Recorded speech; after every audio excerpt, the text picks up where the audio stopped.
El día de hoy vamos a empezar con una mesa denominada Aspectos económicos del cambio climático. Como comentario al margen, el doctor Eduardo Piquero no podrá acompañarnos el día de hoy por motivos de agenda. Se disculpa con ustedes. Así que iniciaremos con la doctora Rosalía Ibarra Sarlat con el tema Certificados de Energía Limpia, una oportunidad para el sector eléctrico. La doctora Rosalía Ibarra Sarlat es licenciada en Derecho por la Facultad de Derecho de la UNAM, titulada con mención honorífica. Tiene diplomado en Derecho Ambiental por el Ilustre Colegio de Abogados de Madrid. Interna en prácticas en el Centro de Derecho Ambiental, Environmental Law Center, de la IUCN en Bonn, Alemania. Cuenta con el diplomado de Estudios Avanzados, con el que obtuvo el reconocimiento de suficiencia investigadora por la Facultad de Derecho de la Universidad de Alicante, España. Es doctora en Derecho Ambiental por la Facultad de Derecho de la Universidad de Alicante, titulada con nota sobresaliente cum laude.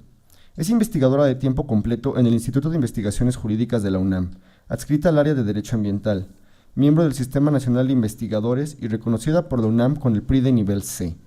Profesora de especialización de Derecho Ambiental de la Facultad de Derecho en la División de Estudios de Posgrado de la UNAM, profesora del entonces Programa Universitario de Estrategias para la Sustentabilidad de la UNAM, profesora invitada en la Facultad de Ciencias Políticas y Sociales de la misma universidad, en la licenciatura de Ciencias Políticas y Administración Pública, en el curso seminario de la materia Administración Ambiental. Profesora invitada en el Máster Oficial de Derecho Ambiental y de la Sostenibilidad de la Universidad de Alicante, España. Ha colaborado en proyectos de consultoría jurídica para la Academia Nacional de Investigación y Desarrollo y la Procuraduría Ambiental de Ordenamiento Territorial de la Ciudad de México. Dictaminadora de artículos y colaboraciones en materia de derecho ambiental, ponente en foros de análisis, congresos, jornadas, seminarios de carácter nacional e internacional. Autora y coautora de diversas publicaciones en materia jurídico-ambiental nacional e internacional. Es miembro de la línea de investigación institucional, energía y de la sublínea urbanismo, sustentabilidad y derecho a la ciudad. Miembro del núcleo institucional interdisciplinario Derecho, Sociedad y Ambiente de este instituto. Actualmente es coordinadora del diplomado Derecho del Cambio Climático y Gobernanza, cuyo carácter es internacional y multidisciplinario, impartido en este instituto. Sus líneas de investigación son cambio climático, mecanismos de desarrollo limpio, comercio de derecho de emisiones, economía ambiental, derechos humanos, energías renovables, política ambiental, conflictos socioambientales, empresa y ambiente. Le damos la palabra, doctora. Muchas gracias, Jaime, por tu amable presentación. Bueno, antes que nada, pues bueno, quiero agradecer a la doctora María del Carmen Carmona por la amable invitación que me extendió para participar, como amablemente lo hace cada año, para estar en este importante evento, así como también agradezco pues la colaboración de sus colaboradores para que este evento se lleve a buen cauce. Bienvenidos todos, gracias por estar aquí. Bueno, el tema del que yo les voy a tratar es referente a los certificados de energía limpia. No sé si han escuchado de ellos, tienen su razón de ser a causa de la reforma energética. Entonces vamos a hablar de estos certificados, que son certificados novedosos dentro de nuestro marco jurídico, pero como vamos a señalar, pues bueno, estos certificados ya han sido establecidos jurídicamente, por ejemplo, en el caso de la Unión Europea. O sea, no son del todo nuevos, pero en nuestra normativa sí lo son. Y bueno, lo que vamos a ver, que esos certificados al final pueden representar una oportunidad para el sector eléctrico. ¿En qué sentido? Para poder contribuir a la mitigación de emisiones de gases de efecto invernadero. Entonces, pues bueno, solo para ponernos en contexto, ustedes pues ya conocen, saben de los compromisos internacionales que tenemos en materia de cambio climático, especialmente con nuestro último instrumento jurídico internacional que fue adoptado, que es el Acuerdo de París. Ustedes ya saben que fue adoptado en diciembre de 2015, entró en vigor en 2016, 4 de noviembre, y como ustedes conocen, pues bueno, sus objetivos son ambiciosos. ¿Y qué es lo que estamos buscando? Pues la reducción significativa de gases de efecto invernadero, en este caso tanto en países desarrollados como en países en vías de desarrollo. Sabemos que tiene sus grandes diferencias con lo establecido en el protocolo de Kioto en su momento. ¿Cuál es el objetivo global? Pues el objetivo global es evitar que la temperatura media del planeta se eleve 2 grados en lo que queda de siglo. Ese es un umbral de seguridad climática que fue establecido a razón de lo que se señaló en el IPCC, en el 5º informe. Y pues bueno, lo que se pretende es proseguir con este esfuerzo y limitar este aumento a 1.5 grados y así evitar pues efectos catastróficos para los países más vulnerables. Entre ellos, pues como bien sabemos, México está entre los países más vulnerables ante estos efectos.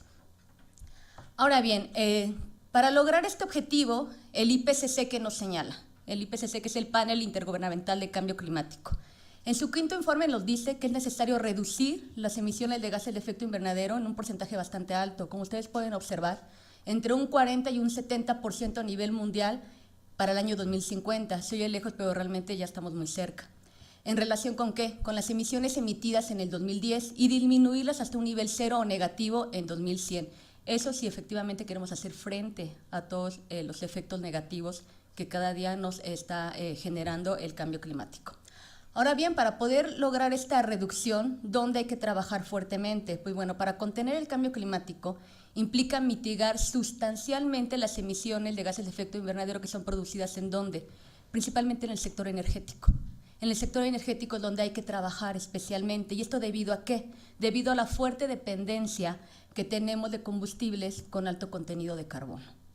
Donde ustedes ya saben, la extracción y combustión emite grandes cantidades de CO2, que actualmente pues, es el gas principal, fundamental y que sigue siendo el que más efecto invernadero ocasiona, ¿no? Por causa antrópica. Ahora bien, para también poder lograr con este porcentaje necesitamos transitar hacia un sector energético bajo en carbono para hacer frente al cambio climático. ¿Y qué significa esto de transitar? Pues obviamente esto nos lleva a hablar del tema de transición energética, pero no cualquier transición, sino estamos haciendo referencia a una transición energética sostenible. ¿Y esto qué significa? Pues como vamos a ver, esto es una tendencia global, es una tendencia mundial. Lo que estamos buscando con esa transición energética global es que se integre un esquema sostenible, involucra varios aspectos. Y estos son solamente algunos que yo les menciono a razón de la charla que vamos a tratar esta mañana. Pues primero tenemos que reducir la dependencia hacia fuentes fósiles, promover el uso de energías renovables, sí pido que se queden con este concepto, energía renovable, incrementar la investigación e inversión para el desarrollo y expansión de las energías renovables y tecnologías asociadas a nivel global, e impulsar mediante su inclusión competitiva en el mercado a las energías renovables. Y justamente en este último aspecto donde van a contribuir los certificados de energía limpia. Entonces, energías renovables, esa es la tendencia global que se está buscando si es que queremos justamente hacer un cambio significativo y poder llegar a reducir emisiones de gases de efecto invernadero. ¿En dónde? En el principal sector, que es el sector energético. Ahora bien, a razón de esto, ante esa tendencia global, pues México, como ustedes ya saben, manifiesta y emite esta reforma energética. Esto, pues bueno, es una reforma que aprobó el gobierno mexicano en materia energética, en lo que se reformaron y adicionaron los artículos 25, 27 y 28 mediante decreto y fue publicado en el Diario Oficial de la Federación el 20 de diciembre de 2013. Se incluyó 21 artículos transitorios y, pues bueno, en atención a los mismos, se emitieron y modificaron el 11 de agosto de 2014 diversas leyes secundarias. Todo en su conjunto constituyó lo que se denomina la reforma energética. Y ahora bien, a razón de esta reforma energética, yo me voy a enfocar especialmente en dos leyes que tienen que ver con el sector eléctrico. Primero, una de ellas que fue emitida en esta fecha, el 11 de agosto de 2014, en ese paquete. Primero fue la Ley de Industria Eléctrica.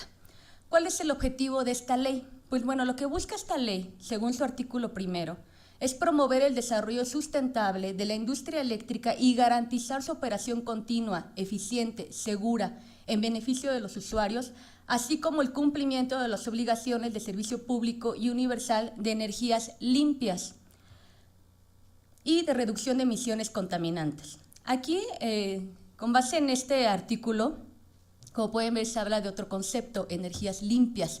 Yo les comenté que bueno, la tendencia global en la transición energética que se está buscando es hacia el fomento de energías renovables. Ahorita vamos a ver qué diferencia existe, porque jurídicamente, con base a esta reforma energética, hay una diferencia conceptual establecida en norma. Entonces, bueno, lo que busca esta ley es justamente fomentar, impulsar, hacer sustentable la industria eléctrica mediante el cumplimiento del establecimiento, impulso, fomento de energías limpias. Y justamente para encauzar este objetivo que se señala en el artículo 1, en esta misma ley se establece la implementación de los denominados certificados de energías limpias. Y estos certificados, ¿qué son? Al final son un instrumento económico que ¿qué va a servir? Pues nos va a ayudar o va a coadyuvar a cumplir justamente con la política en materia de, primero, diversificación de las fuentes de energía, que esa es la parte importante donde también hay que trabajar. Hay que diversificar esa matriz energética, no nada más enfocarnos en fuentes fósiles, sino también acudir a otras fuentes, buscar la seguridad energética y promover las fuentes, insisto, según lo que establece esta disposición normativa, las fuentes de energías limpias. Ahora bien, esa fue la primera ley que tuvimos. Posteriormente, el 24 de diciembre de 2015, fue publicada en el Diario Oficial de la Federación la Ley de Transición Energética. Esta es una ley que se tenía pendiente justamente dentro de este paquete de la reforma energética. De hecho, fue muy polémico el hecho de que no se hubiese emitido en el momento cuando fue todo este paquete dentro de la reforma. Sin embargo, no es casualidad que se haya emitido el 24 de diciembre de 2015, porque recuerden qué pasó en ese tiempo. Justamente fue cuando se aprobó el Acuerdo de París. Entonces, pues bueno, ante política internacional, pues México tenía que ser coherente. Entonces, ante esa coherencia, pues se vio presionado políticamente, tanto nacional como internacionalmente, a justamente ya emitir y publicar esta ley que hacía falta y que era necesaria. Entonces, justamente el 24 de diciembre de 2015 se publica la Ley de Transición Energética. ¿Y qué es lo que hace esta ley? Pues complementa justamente algunos aspectos que ya estaban señalados en la Ley de Industria Eléctrica. Pero además, ¿qué otro aspecto importante establece? Establece metas de mitigación de emisiones que, como vamos a observar, coinciden y son concordantes con la meta aspiracional que fue establecida en su momento en la Ley General de Cambio Climático. ¿Cuáles son estas metas? Bueno, primero hay que señalar que el objetivo de la Ley de Transición Energética, que también está enfocada en el sector eléctrico, de acuerdo a su artículo primero, su objetivo es regular el aprovechamiento sustentable de la energía, así como las obligaciones en materia de energías limpias, que vamos a ver cuáles son las obligaciones, y reducir emisiones contaminantes de la industria eléctrica. Ahora bien, a razón de estas obligaciones, ¿qué es lo que se establece como metas? Pues la CENER, la Secretaría de Energía, fija como una meta en cuanto a una participación gradual, o sea, una participación que tiene que ser paulatina, no puede ser una participación de golpe, porcentual, y establece que debe haber una participación gradual y mínima de energías limpias en la generación de energía eléctrica.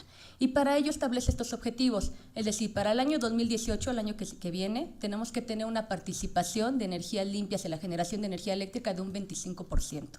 Para el 2021 un 30% y para el 2024 un 35%. Justamente este último porcentaje es el que precisamente coincide con lo que se estableció en el artículo 3º transitorio en su momento en la Ley General de Cambio Climático. Entonces, como ven, pues justamente se ajusta a lo que se señaló en su momento en la Ley General de Cambio Climático, como aquí se señala, ¿no? En el artículo 3º transitorio, que en ese sentido y en ese contexto y en ese momento se entendió como una meta aspiracional. Por otro lado, esto nada más se lo señalo como colación, ustedes ya saben que además tenemos otros compromisos en materia de reducción de emisiones con base a las contribuciones previstas y determinadas a razón del Acuerdo de París, en donde también tenemos compromisos ambiciosos para llegar a mitigar emisiones de gases de efecto invernadero y que obviamente, e insisto, tienen que acoplarse justo con las políticas que vamos a implementar para lograr ello. Y por eso es la importancia que se señala estas metas en el sector eléctrico. Ahora bien, ya tenemos nuestros objetivos, tenemos nuestras metas, se establece este certificado de energías limpias para lograr esa reducción, para poder coadyuvar a lograr estos objetivos. Y encontramos aquí una diferencia importante establecida en la norma. Y aquí nos hablan entonces de dos conceptos, que eso sí es importante recalcarlo. Nos hablan de energías limpias y energías renovables. La diferencia es fundamental y es sustancial, sobre todo cuando estamos pensando en materia de reducción de emisiones. Y además piense que habíamos dicho, bueno, la tendencia global es buscar el fomento de energías renovables. Pues bueno, a razón de la reforma energética, no nada más se buscan las renovables, se buscan las energías limpias también. ¿Y qué son las energías limpias para no confundirlas con las renovables? Porque generalmente se confunden, piensa que la energía limpia es la renovable y no es así. Según la Ley de Industria Eléctrica, se va a entender por energías limpias, como pueden leer en el texto, toda aquella fuente de energía o procesos de generación de electricidad cuyas emisiones o residuos, cuando los haya, no rebasen los umbrales establecidos en las disposiciones reglamentarias que para tal efecto se expidan. Es decir, siguen siendo fuentes de energía que generan emisiones o que generan residuos. Entonces, realmente el concepto limpio, pues no lo vemos perfectamente encajado. ¿no? Sin embargo, pues se maquilla como una fuente limpia, como una fuente verde, cuando no, o sea, sigue generando emisiones, sigue generando residuos. ¿Cuál es simplemente la diferencia? Pues bueno, que genera menos, es un umbral menor, con la diferencia de fuentes fósiles, por así decirlo, estrictamente hablando, pero siguen generando emisiones. Por el contrario, una energía renovable es precisamente la que no genera emisiones al momento de generar energía. No estoy hablando al momento de poner el panel solar, poner la eólica. Obviamente ese ciclo de vida que ya sabemos que sí se van a emitir emisiones al establecer la estructura, la infraestructura que se requiere, pero al momento de generar energía ya no emite emisiones, que esa es la gran diferencia. Y bueno, las energías renovables, por el contrario, son definidas en la Ley de Transición Energética, la última ley que les digo que entró dentro del paquete de la reforma energética, y esto lo pueden encontrar en el artículo 3, fracción 16, y que nos dice precisamente que cuáles son las energías renovables, aquella cuya fuente reside en fenómenos de la naturaleza, procesos o materiales susceptibles de ser transformados en energía aprovechable por el ser humano, que se generan naturalmente, por lo que se encuentran disponibles de forma continua, periódica, y que al ser generadas no liberan emisiones contaminantes. Entonces, como ven, hay una diferencia sustancial entre energías limpias y energías renovables. Y del tema que vamos a hablar, su nombre lo dice, certificado de energía limpia, o sea, va enfocado a las energías limpias. Incluye las renovables, pero abre el abanico a todas. Como pueden ver, que este es el catálogo que se señala en la Ley de Industria Eléctrica. Entonces, dentro de las energías limpias se incluyen las renovables, como lo pueden ver al principio, el viento, la radiación solar, la energía oceánica, el calor de los yacimientos geotérmicos, etcétera. Pero, y señalo en la última parte en rojo, abre el abanico. Dice que dentro de las energías limpias encontramos tecnologías consideradas de bajas emisiones de carbono conforme a estándares internacionales y otras tecnologías que determine la Secretaría de Energía, que determine Semarnat, ¿con base en qué? Como les digo, el único umbral es, ¿con base en qué? En parámetros y normas de eficiencia energética e hídrica, emisiones a la atmósfera y generación de residuos, siempre y cuando sean menores. Punto. Pero si ellos lo consideran, entran dentro del catálogo de limpias. Y solamente les comento que en ese sentido es por eso que el gas natural es considerado y entra como energía limpia. Sin embargo, supongo que a lo mejor ustedes ya han leído, ya que ustedes están en la materia, que bueno, lo que pretende también la reforma energética es extraer gas natural ¿a través de qué? A través de la fractura hidráulica, a través de fracking. Y eso, la verdad, señores, no tiene nada de limpio. Ustedes saben por el tema de las emisiones de metano. Pero entra, justamente a razón de esto, entra en este catálogo. Y solamente comentar que, bueno, si alguien va a extraer gas natural y va a generar energía eléctrica, se va a considerar limpia, además va a ser merecedor ¿de qué? Pues de los certificados de energía limpia. Esto, a pesar de que se señala esto en nuestra normativa, pues también lo saben ustedes, tenemos un alto potencial en energías renovables, o sea, realmente no era necesario abrir el abanico. El potencial en energías renovables es muy amplio. De hecho, nada más aquí les pongo un mapeo que tenemos en todo territorio nacional, un potencial gigante para poder generar energía eléctrica con fuente renovable, ¿no? Sin embargo, pues bueno, insisto, abrimos el abanico y se incluyen también otras fuentes de energía. Ahora bien, para impulsar estas fuentes de energía limpia, la reforma energética introduce un instrumento para impulsar estas, y como les digo, son los llamados certificados de energía limpias. ¿Y cómo vamos a entender estos certificados? Pues bueno, los vamos a entender primero como un sistema de apoyo. Un sistema de apoyo a la obligación de utilizar energías limpias. Se establece una obligación, vamos a ver ahorita cuáles son los porcentajes, y en este caso pues se justifica en el sentido de que el Estado puede establecer cualquier sistema de apoyo que considere necesario, que se ajuste mejor a la realidad de su sistema energético para alcanzar ¿qué? Objetivos nacionales que yo ya les comenté de los porcentajes que fueron señalados. En este caso tenemos dos tipos de sistema de apoyo que puede establecer el gobierno. Primero, tenemos los que son basados en el precio, que en este caso puede ser a través de tarifas especiales, impuestos o beneficios fiscales. En este punto cabe señalar que en la ley del impuesto sobre la renta, en el artículo 34, fracción 13, se establece que existe la deducibilidad del 100% de impuestos a quien invierta en energías renovables. Entonces, por ejemplo, este es un sistema de apoyo que está basado en el precio.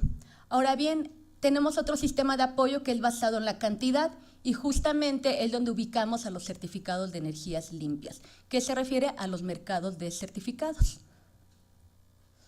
Ahora bien, estos certificados de energías limpias son instrumentos económicos.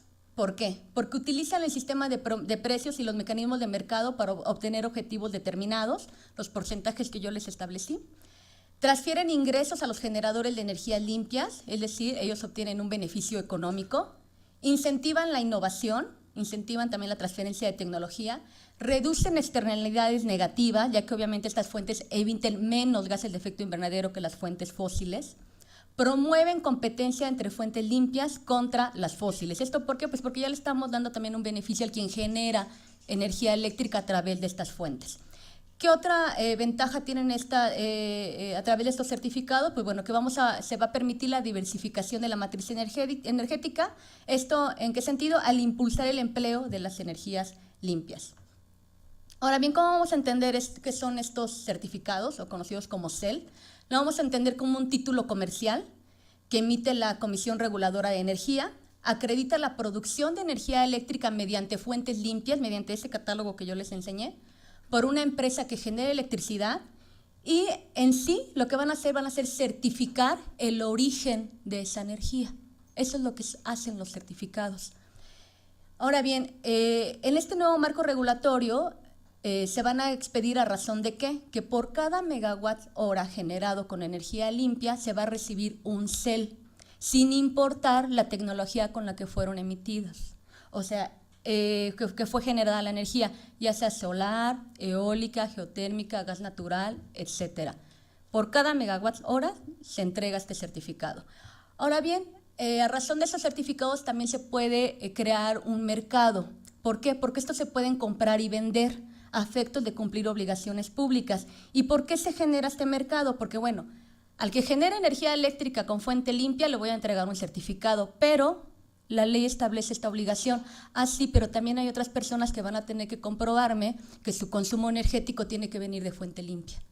Entonces, como le voy a establecer un porcentaje a estas personas, a los usuarios calificados y suministradores y demás obligados, les voy a obligar, esto lo señaló la Secretaría de Energía en el 2015, que requieran el 5% de su consumo total de energía eléctrica que provenga de fuente limpia. Entonces, por ejemplo, si tú no tienes los insumos para generar energía limpia, entonces tienes que acudir al mercado a comprar esos CELs para que tú compruebes al final de cada periodo que consumí energía limpia.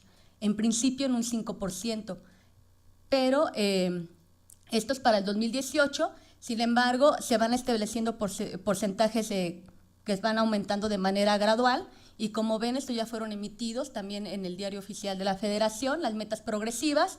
Tenemos que para el 2019 se va a exigir el 5.8% hasta llegar en 2022 al 13.9%. O sea, ¿esto qué implica? Te obliga a que consumas energía limpia. Y si tú no puedes generarla, entonces le compras el certificado de energía limpia a quien ya la generó. Entonces, esa razón de eso que se crea este mercado.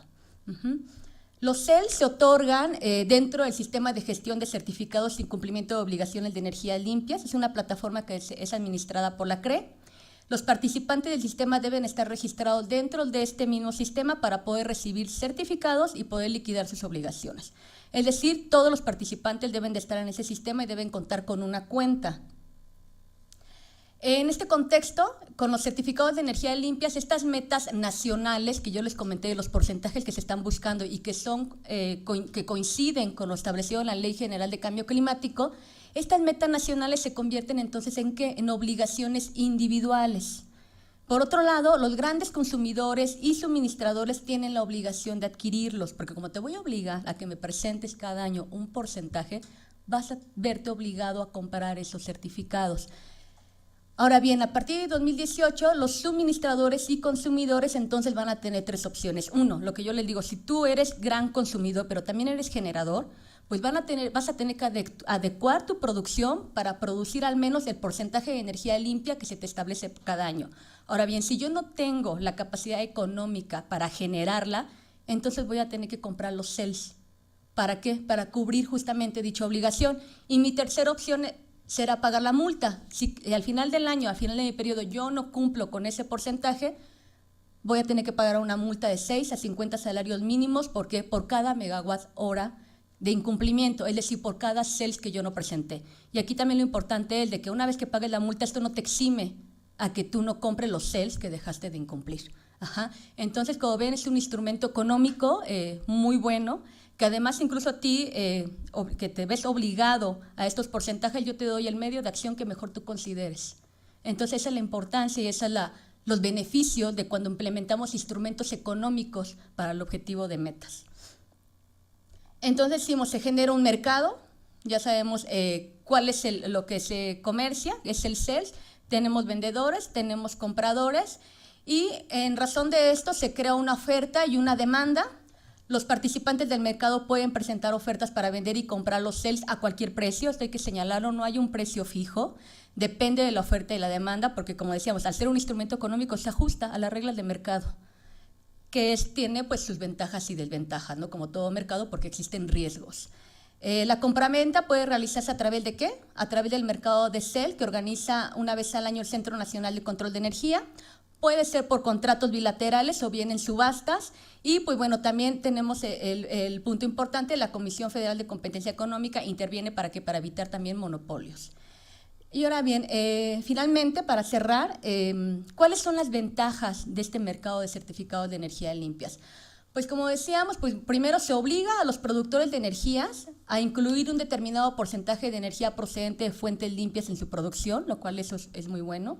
¿A quién más obligamos? A los proveedores de energía a incluir un porcentaje de energía procedente de fuentes limpias en su oferta, o bien también obligamos a los grandes consumidores de energía a utilizar un determinado porcentaje de energía limpia procedente, que sería lo favorable, procedente de fuentes renovables. Es una cantidad mínima que el Estado necesita para cumplir objetivos. Como decimos, esto va a tener que ser siendo gradual.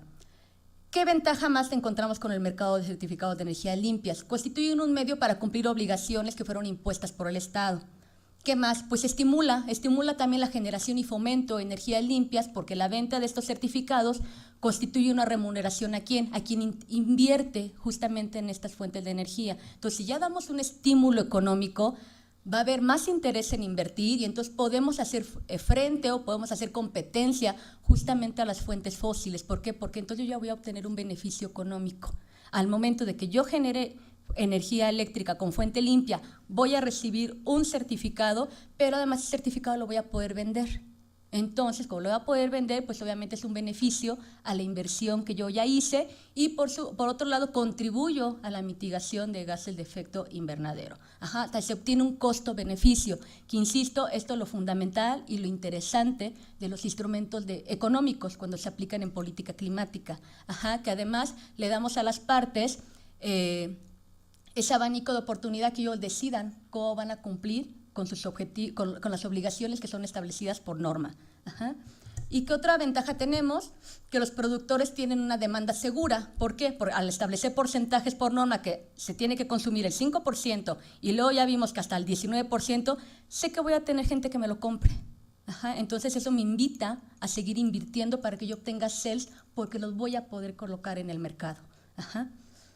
¿Cuáles son los inconvenientes que encontramos?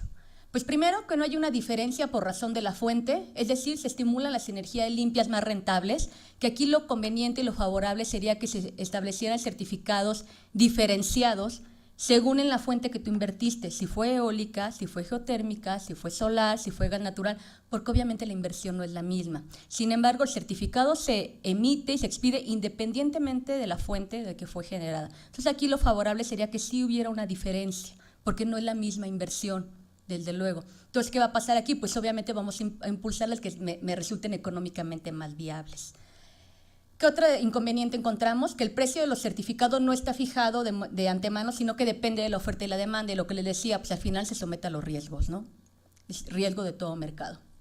Se aplica, como yo les decía, también a las energías con bajos niveles de emisiones y residuos. Sin embargo, según la tendencia global, lo que debería de impulsar o debería de haberse enfocado básicamente estos certificados es a fomentar la potenciación de la producción y consumo de energías de fuentes renovables, ¿no? Además de un mejor aprovechamiento energético que implica un ahorro energético.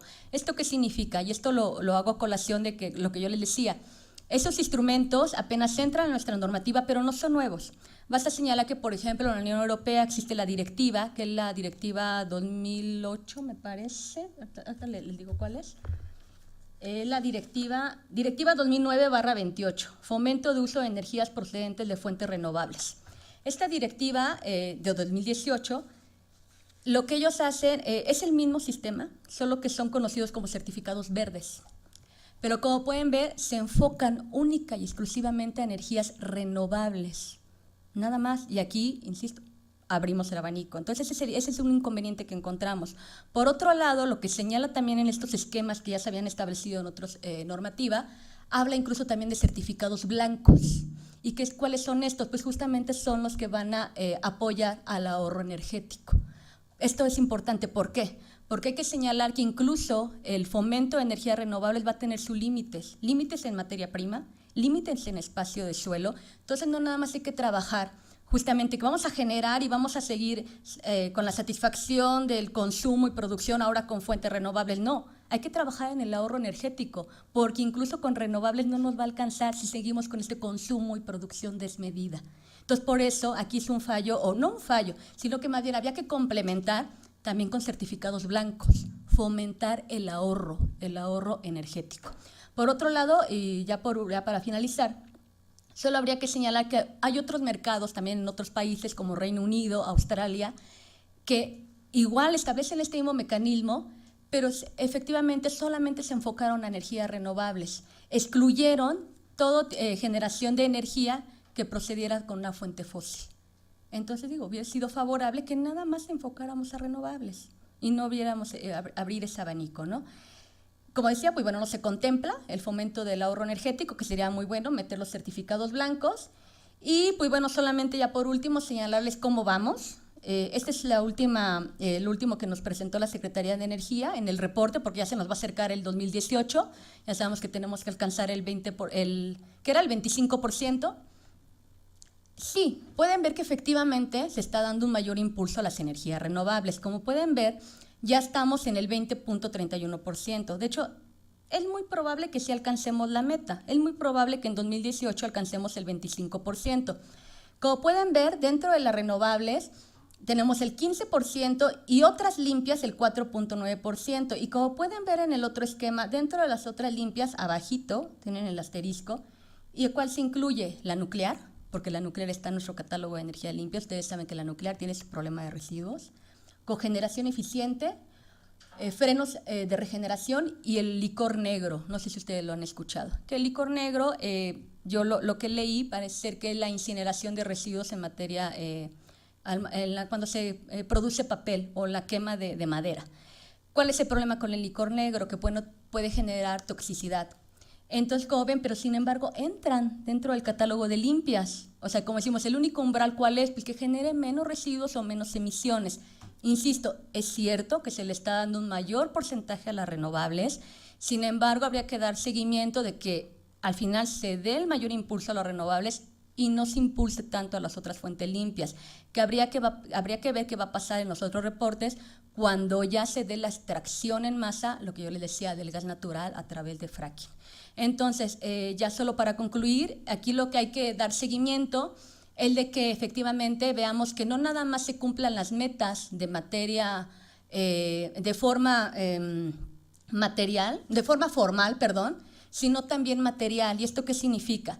Que posiblemente que formalmente sí cumplamos con los objetivos, pero materialmente hay que ver entonces el inventario de emisiones, si efectivamente va a ir a la par de la reducción de emisiones y no como lo que pasó con el protocolo de Kioto, que el protocolo de Kioto formalmente se cumplió, pero ¿qué pasó? Ustedes ya lo saben, las emisiones continuaron, al punto que llegamos a superar las 400 partes por millón. Entonces, formalmente cumplimos, pero materialmente no. Entonces, hay que tener cuidado que no nos pase aquí lo mismo. Formalmente, a lo mejor sí vamos a cumplir, sí, vamos a llegar a las metas perfectamente, pero materialmente vamos a ver si efectivamente se está generando la reducción de emisiones. Y pues bueno, es lo que yo de momento les puedo comentar así a grosso modo, y muchas gracias por su atención.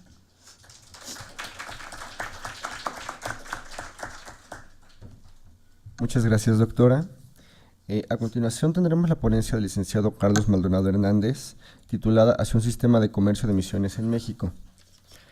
El licenciado Maldonado es licenciado en Derecho por la Facultad de Derecho de la UNAM, con la tesis denominada Comercio de Emisiones en México, seleccionada por el Seminario de Derecho Ambiental para ser publicada. Ha sido becario del Programa de Investigación en Cambio Climático y del Instituto de Investigaciones Jurídicas, apoyando en la coordinación de 4 congresos nacionales de investigación en cambio climático, participando en 2014 con el tema Comparación institucional de los bonos de carbono, la política de mitigación de España, Reino Unido y México, además de la realización de numerosos seminarios y coloquios de temas ambientales. Cuenta con estudios como el Diplomado Ordenamiento Ecológico del Territorio e Impacto Ambiental del Centro de Estudios Jurídico-Ambientales por la Facultad de Ciencias de la UNAM, el taller de vinculación jurídica en la evaluación del impacto ambiental del mismo centro, y actualmente se encuentra cursando el Diplomado en Derecho del Cambio Climático y su Gobernanza en este instituto. Se ha desempeñado como analista jurídico en el proyecto de creación de un código agroalimentario, Instituto de Investigaciones Jurídicas y SAGARPA, y actualmente trabaja como analista jurídico en el Grupo Académico Interdisciplinario Ambiental de la Facultad de Química de la UNAM. Adelante.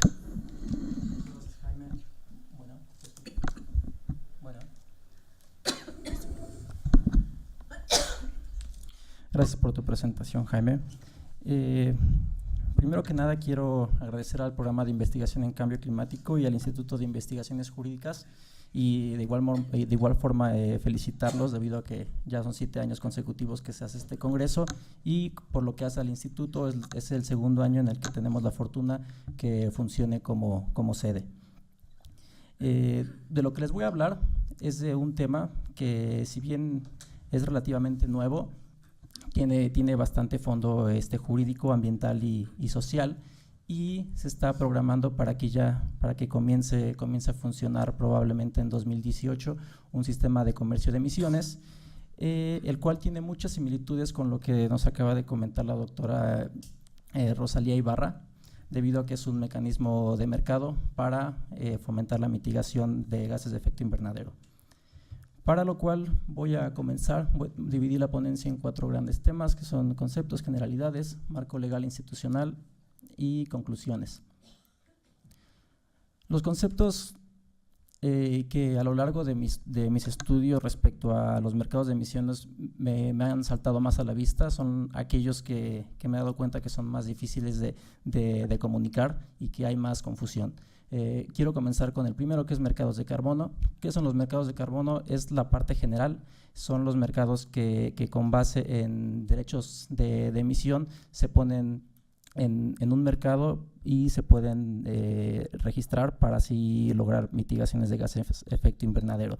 Aquí la situación es que, si bien el mercado de carbono es lo general, existen dos grandes submercados, podríamos llamarle, que son a veces muy confundidos. Uno, los mercados de línea base o de crédito base, como son los mecanismos de desarrollo limpio que parten del protocolo de Kioto, y por otro lado, los sistemas de tope y comercio, los sistemas cap and trade, que eso es el motivo de esta charla, que tienen un tope de emisiones y debajo de ese tope se permite el mercado.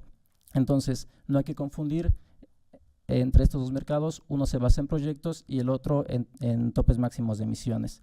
El segundo concepto son bonos de carbono. Cuando hablamos de bonos de carbono se me figura mucho a cuando preguntamos por cómo va a estar esta semana el clima, que en realidad nos estamos refiriendo al estado del tiempo. Sin embargo, este es comúnmente aceptado y se entiende. Los bonos de carbono es la generalidad y propiamente no son bonos ni exclusivamente son de carbono.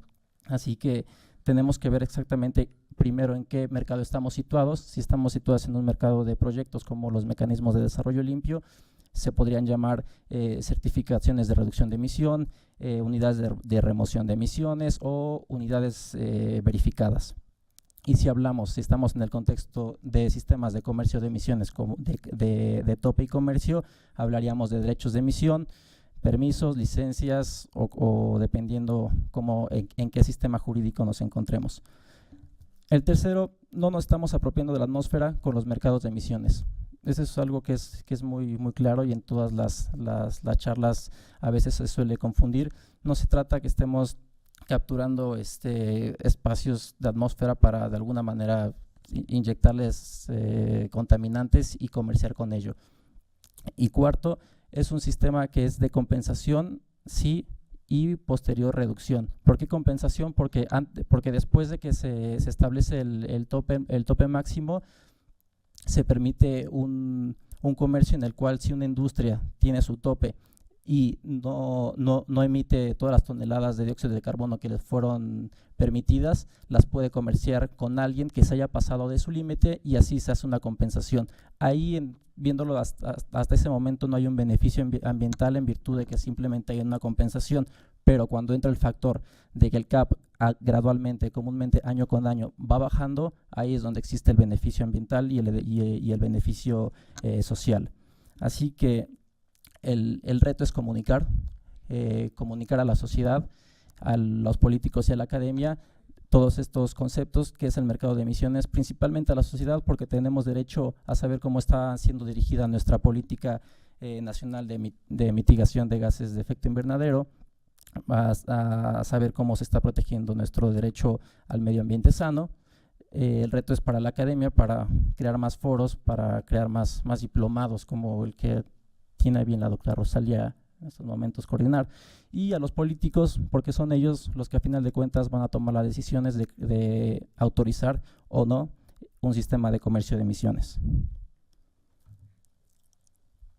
En cuanto a las generalidades del sistema de comercio de emisiones, repito, es de sistema cap and trade, de tope y comercio, diferente a los mecanismos por proyectos de crédito base, como mecanismo de desarrollo limpio.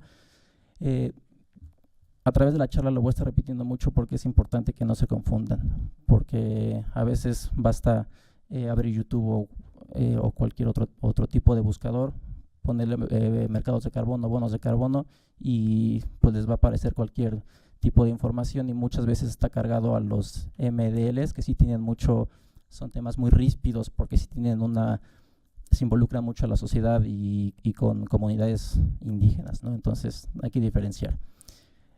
Al establecer un límite de emisiones hay certeza en la cantidad de gases de efecto invernadero, a diferencia de los impuestos ambientales, del impuesto al carbono. En el impuesto al carbono tenemos certeza del precio, pero no tenemos certeza en la cantidad de gases que están en la atmósfera. Y con los mecanismos de mercado tenemos certeza de la cantidad, sin embargo el precio, como ya todos sabemos, pues es sumamente variable y pues actualmente está bastante bajo el precio. Segundo, no se politiza el precio, no se politiza porque no lo pone la autoridad, sino lo pone el mercado, y es ajustable. Los mercados de emisiones tienen el sistema de comercio de emisiones tiene esa bondad que es bastante flexible. Flexible en espacios, sectores, gases y tiempo. En espacio, por ejemplo, actualmente contamos con 17 jurisdicciones que están ya trabajando con sistemas de comercio de emisiones, en Europa principalmente y también en Asia. Encontramos en Europa uno supranacional, hay nacionales como Corea, como Nueva Zelanda, hay regionales como el Estados Unidos, en donde está Maine, Delaware, Nueva York, Massachusetts y unos 7 más me parece, y hay estatales como el de California o el de Quebec. Así que nosotros podríamos decidir si lo queremos únicamente en la Ciudad de México y Monterrey quizá, o solamente en un solo estado. En cuanto a sectores, se puede decidir en cuanto a todos los que nos marca el reglamento de la Ley General de Cambio Climático en materia de registro de emisiones, pero principalmente puse estos 3: transporte, generación eléctrica e industria, porque son los que más emiten, y comúnmente todos los sistemas de comercio de emisiones lo cuentan, pero puede ser abocarse nada más a un sector o a 10, depende de las necesidades de cada país. Gases, los 3 primeros son los que maneja el sistema de comercios de Canadá, por ejemplo, y los segundos, Quebec, además de los 3 de Canadá, le suma esos 4 componentes más, así que podemos ver cómo también se puede decidir en cuanto a qué gases y cuántos. Y tiempo, también los periodos de cumplimiento generalmente son de 1 año, y se puede manejar el banking y el borrowing. ¿Qué es el banking? El guardar tus derechos de emisión que no emitiste decidir no venderlos y guardártelos porque quizá tus tendencias o tu estadística te está diciendo que tal vez se vienen tiempos peores y pues mejor los guardo para periodos posteriores. Y el borrowing es estarse prestando entre periodos, pedirle a la autoridad que te asigne quizá algunos demás, pero que al siguiente periodo pues obviamente ya no te los otorgue. Aquí podemos ver de manera general los sistemas de comercio que existen y de la flexibilidad en cuanto a los sectores que les platicaba. Por ejemplo, aquí es interesante que Nueva Zelanda es el único que maneja cuestiones forestales. Todos, prácticamente la industria y la generación de energía eléctrica está metido y pues ahí vemos como algunos aceptan unas cosas, algunos otros no, y es totalmente ajustable, es un traje a la medida el que se tiene que hacer. Ya en el tercer punto de esta exposición, bases jurídicas e institucionales.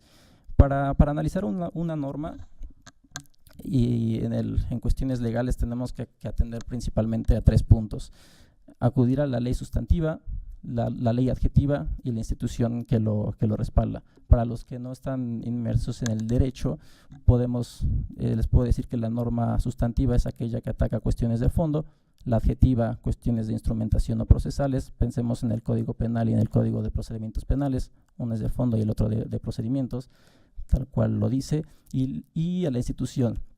Principalmente aquí en una primera instancia, de una manera muy directa, marcamos esto. Sin embargo, sabemos que los temas climáticos son transversales y atacan a un bastante número de instituciones y de leyes. Sin embargo, las que más nos preocupan son estas.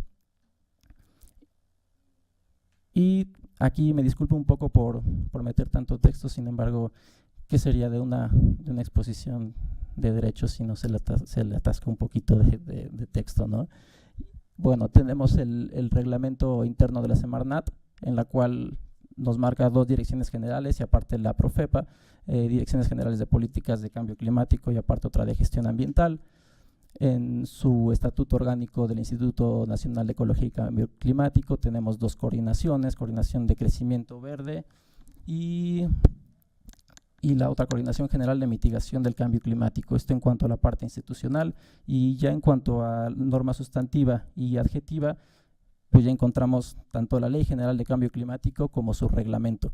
Posteriormente hablaré más de la Ley General de Cambio Climático, pero ahorita atiendo al reglamento, el cual ya comienza a hablar de transacciones en el comercio de emisiones, además de recapitular la cédula de operación anual que proviene de la Ley General de Equilibrio Ecológico y Protección al Ambiente, en la cual en esta cédula todos los componentes que tengan gases de efecto invernadero tendrán que ser registrados, aunque no rebasen el límite. Simplemente con que cualquier empresa emita gases de efecto invernadero tiene que registrarlos.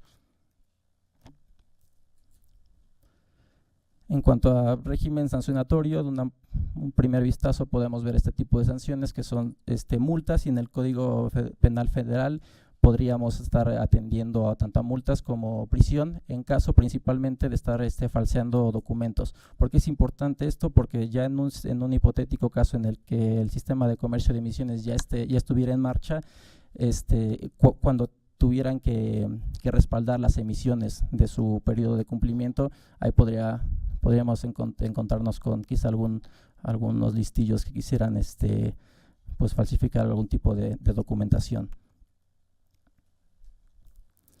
Ahora, ¿cómo se refleja este tipo de mercado en la Ley General de Cambio Climático? ¿Cómo se maneja el sistema de comercio de emisiones aquí en la ley?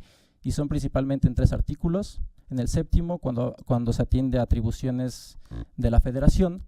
En el 89, cuando se habla del registro, que de aquí se desprende el reglamento en materia de registro nacional de emisiones. Y en el 94 y 95, cuando habla de instrumentos económicos. Ahora, para atender esto, quiero como breve preámbulo hablar un poco de los niveles de racionalidad legislativa. Esto, en pocas palabras, es el buen manejo de la norma para así producir efectos legales y cómo se debe establecer. Principalmente atienza lo refleja en 5 niveles de racionalidad, a los cuales me voy a referir nada más a 3, debido a que los 2 restantes tienen que ver más ya cuando la norma está en plena vigencia. Y estos 3 niveles a los que vamos a hablar rápidamente es el lingüístico, lógico y ético. Lógico pragmático. Ok. Y ético. Cuando hablamos de comercio de emisiones en la ley, cuando se habla de comercio de emisiones en la ley, vemos que estos 3 puntos, principalmente el lógico y el lingüístico, están un poco cojos. ¿Por qué? Porque el lingüístico, el cual es transmitir el mensaje con una cierta claridad, bueno, no con cierta claridad, con mucha claridad, no lo cumple bien en la legislación. Y el lógico formal, el cual habla de que se tiene que introducir de manera armónica, pues podemos hablar de un 50-50, debido a que si no, en virtud de que si lingüísticamente no está bien metido en la legislación, no podemos hablar de una introducción armoniosa. Sin embargo, por todo el aparato institucional que va desde la Constitución, tratados internacionales y legislación, podemos hablar que cuando se mete el tema de comercio de emisiones, sí habla de armonía porque está metida sistemáticamente de buena manera. Y la cuestión ética, pues ahí ya es un carácter más subjetivo, en el cual sí es ético legislar y querer establecer un sistema de comercio de emisiones que trata de comerciar con contaminación. Sí es un hecho, pero con las salvedades que ya hemos hablado. Ahora, cuando habla de comercio de emisiones, empezamos que no existe una definición en la Ley General de Cambio Climático. Ahora, es necesario que haya una definición. Quizá en un primer momento no, porque en 2012, cuando se creó la ley, quizá estaba un poco distante este tema. Sin embargo, si no se pone una definición, se debe procurar que en el transcurso de la legislación no se contradiga o no se hable de maneras que puedan ser ambiguas o poco claras. Entonces, si no hay definición, ok, no se ponga, pero cuando lo abordes, hazlo de una buena manera, y eso no existe. Habla de que es una atribución de la Federación crear, regular y autorizarlo, y vemos que comercio de emisiones viene con la tendencia de esta nomenclatura que viene desde el protocolo de Kioto, cuando se desprenden los 3 mecanismos de cumplimiento flexible, los cuales son mecanismos de desarrollo limpio, implementación conjunta y comercio de emisiones. Comercio de emisiones como un sistema cap and trade. Entonces seguimos con esta tendencia de nombrar a este sistema cap and trade como comercio de emisiones, como tal, esas 3 palabras. Sin embargo, posteriormente, ya en los artículos 94 y 95, ya se toman 2 palabritas que se le meten más, que es sistema y es voluntario. ¿Por qué si empezamos a hablar de comercio de emisiones, ya entendiéndolo como este sistema cap and trade, por qué metemos la palabrita sistema, que ya nos refiere más a la tendencia actual de estos sistemas de comercio de emisiones, esta tendencia global, que en todos siempre se le llama sistema de comercio de emisiones de Corea, sistema de comercio de emisiones de la Unión Europea, sistema de comercio de emisiones de California, etcétera. Entonces ya aquí hay una primera palabra que está quizá por demás, o si bien se quiere manejar como sistema de comercio de emisiones, porque desde el principio pues ponerlo como sistema. Y voluntario, ayer hablaba el doctor Rodolfo Godínez respecto a que no tendría que ser voluntario sino obligatorio, ¿no? Y también sumándole que si es voluntario, pues estaríamos expuestos a que las empresas que se comprometen voluntariamente, pues igual voluntariamente pudieran salirse, y estos grandes metas de mitigación se verían vulneradas. En cuanto a la redacción, encontramos un excesivo uso del gerundio. Técnica legislativa básica es de lo más básico. El gerundio en la legislación es muy difícil meterlo. ¿Por qué? Porque muchas veces el gerundio habla respecto al verbo anterior al que se está hablando.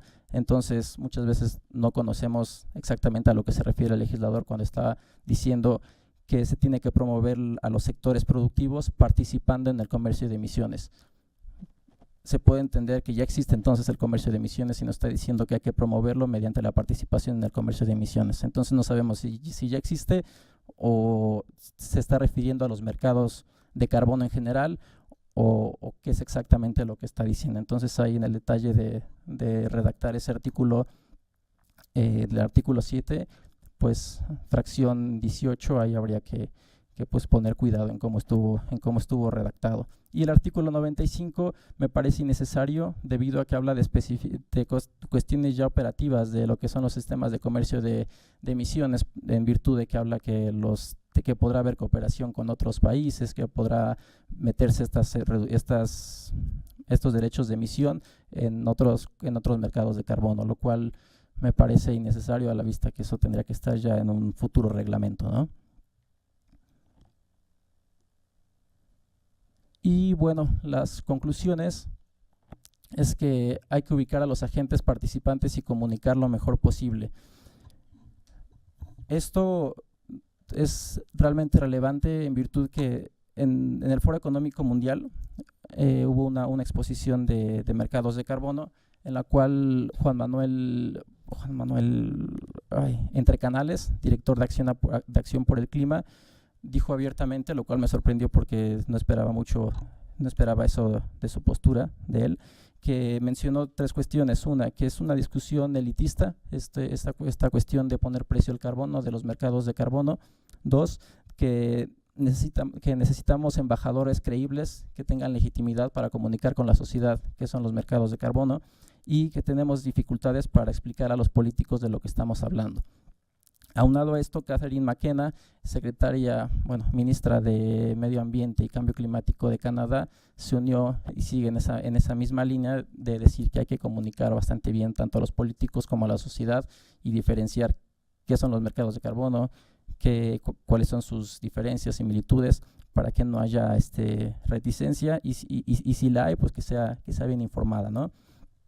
Asimismo, Adrián Fernández Bremons se sumó a esta postura. Segunda conclusión, su flexibilidad es su punto quizá más fuerte a mi consideración, debido a que no es un paquete que tengamos que adoptar sin adaptar. En los mercados en el sistema de comercio de emisiones ya vimos que hay flexibilidad tanto en el espacio, en el tiempo, en los sectores, en los gases, hasta también en la asignación de estos derechos de emisión. Algunos sistemas lo hacen exclusivamente gratuito, otros más mediante subasta, otros juntan los dos de manera que prevalezca más la subasta o la asignación gratuita. Así que, repito, es un traje hecho a la medida del que se tiene que hacer y por lo tanto es su punto más fuerte, porque no tendría por qué haber alguna excusa, no hay excusa técnica ni jurídica para establecer un sistema de comercio de emisiones, únicamente pues la voluntad política. Tercera conclusión, hay una deficiencia en la racionalidad legislativa, en la técnica legislativa, en la Ley General de Cambio Climático. Es bueno que se comience a hablar de comercio de emisiones, sin embargo tendríamos que urgir a los legisladores que hagan bien su trabajo, porque si no se puede prestar a malas interpretaciones y, como sabemos, en el derecho cualquier palabra tiene un peso bastante importante. Y existe un marco legal e institucional que puede instrumentar este sistema de comercio de emisiones. Ya vimos qué instituciones tenemos al INEC, a la Semarnat, a la Profepa, y en cuanto a normatividad tanto sustantiva como adjetiva en este triangulito que les comentaba, también existe. Hay materia con que solventar este instrumento, se puede implementar. Y por último, como les comentaba, el reto no es jurídico, existen grandes abogados que pueden lograrlo. El reto tampoco es técnico, es un tema que es novedoso, sin embargo ya hay 17 sistemas de comercio de emisiones en el mundo, o sea, es algo que ya funciona. Más bien el reto es político, es de voluntad política. Y para aterrizarlo y verlo de una manera más real, en la preocupación de una vez Eduardo Piquero me comentó su preocupación política respecto a la próxima elección. ¿Qué podría pasar si gana uno o gana otro? Si llegase a ganar el Partido de Acción Nacional, independientemente de quién sea, seguramente esta agenda pasaría sin ningún problema, en virtud que siempre si algo ha tenido este partido es algo y único, quizá nada más, es su preocupación por cuestiones de cambio climático y meterlo en la agenda institucional del país. Sin embargo, está la otra postura, que si llegase un partido de los de izquierda, en esta mal llamada geometría política, que a mi parecer no hay ni de derechas ni izquierdas, ni centros, pero bueno, estos que se hacen llamar de izquierda, sería más difícil en un primer momento, porque iría supuestamente, bueno, iría directamente en contra del acérrimo rival, por una parte, y por otra parte porque siempre estos partidos se suman a la crítica tan fuerte, a veces justificada, a veces no, de los mercados de carbono, y que si eso no es válido, y ellos dicen que no es válido estar comerciando con contaminación. Entonces, la principal cuestión está en la voluntad política y en cómo le vamos a hacer llegar el mensaje a los tomadores de decisiones, y para eso tiene que haber bastante y de comunicación y de muy buena calidad. Con esto cierro mi presentación. Sin embargo, ya que tengo su atención, que no se nos olvide, ya pasaron un par de días. Al principio la ayuda estaba muy a calor de piel, todos estábamos muy encima. Sin embargo, conforme han ido pasando los días, a veces la ayuda ya no llega, ya no estamos con tanta voluntad. Y pues quiero comentarles que en el ISUE, en el Instituto de Investigaciones sobre la Universidad y la Educación, que está aquí a unos cuantos metros, a unos cuantos pasos, hay un centro de acopio en el cual se está solicitando esto principalmente, y va a estar hasta el jueves. Estamos viendo si se puede alargar un poquito más, sin embargo hasta el jueves seguro, de 10 a 5, en el cubículo 107 de la doctora Alicia de Alba. Y importante, si quieren donar algo, rayenle el código de barras y escríbanle con letras grandotas donación. No hace falta explicar por qué. Y bueno, eso es todo. Muchas gracias, y cualquier comentario, porque esto es más que una plática expositiva o de difusión o divulgación, se trata de que sea comunicativa y que haya retroalimentación. Así es que los invito tanto como a mí como a los demás ponentes, a Rosalía y a Daniel, que aparte de la sesión de preguntas y respuestas, pues también haya un poquito más de comunicación y nos acerquemos todos para hablar del tema de mercados de carbono. Muchísimas gracias.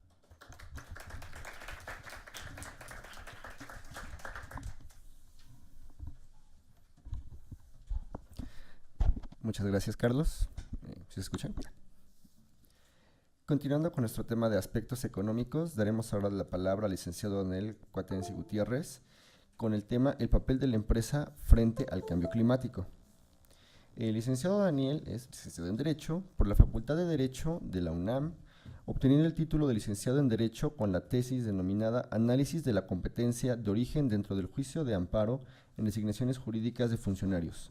Cuenta con un diplomado en Derecho Bancario en la Universidad Panamericana, múltiples cursos de actualización en diversas materias y maestría en Derecho por la Facultad de Derecho de la UNAM.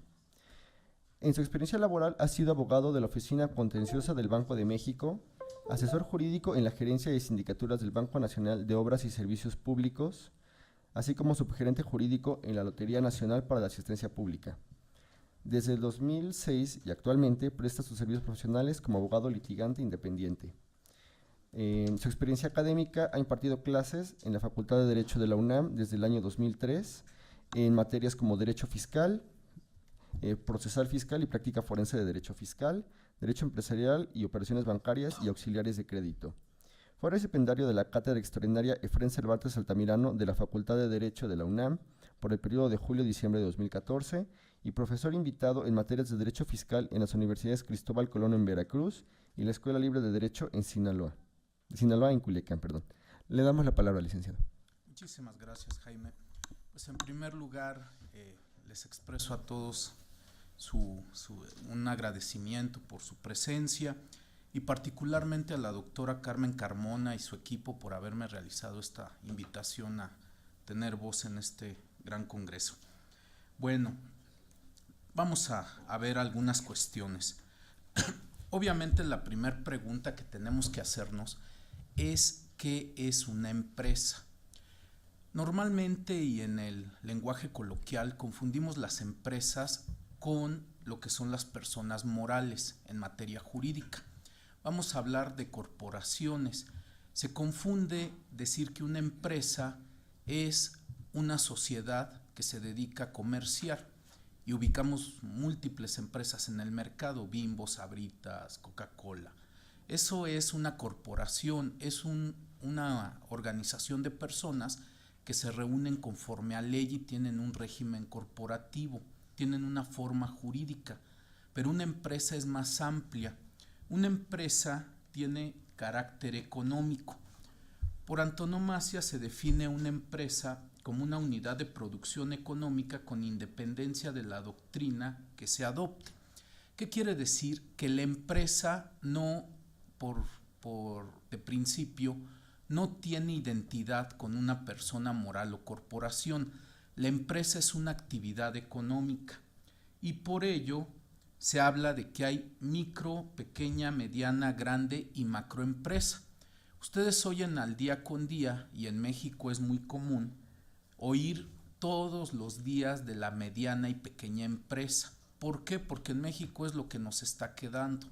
Los países desarrollados, pues ahí tienen macroempresas, no sé, Chrysler, General Motors, Volvo, Samsung, Macintosh, todas esas grandes empresas que tienen operaciones internacionales.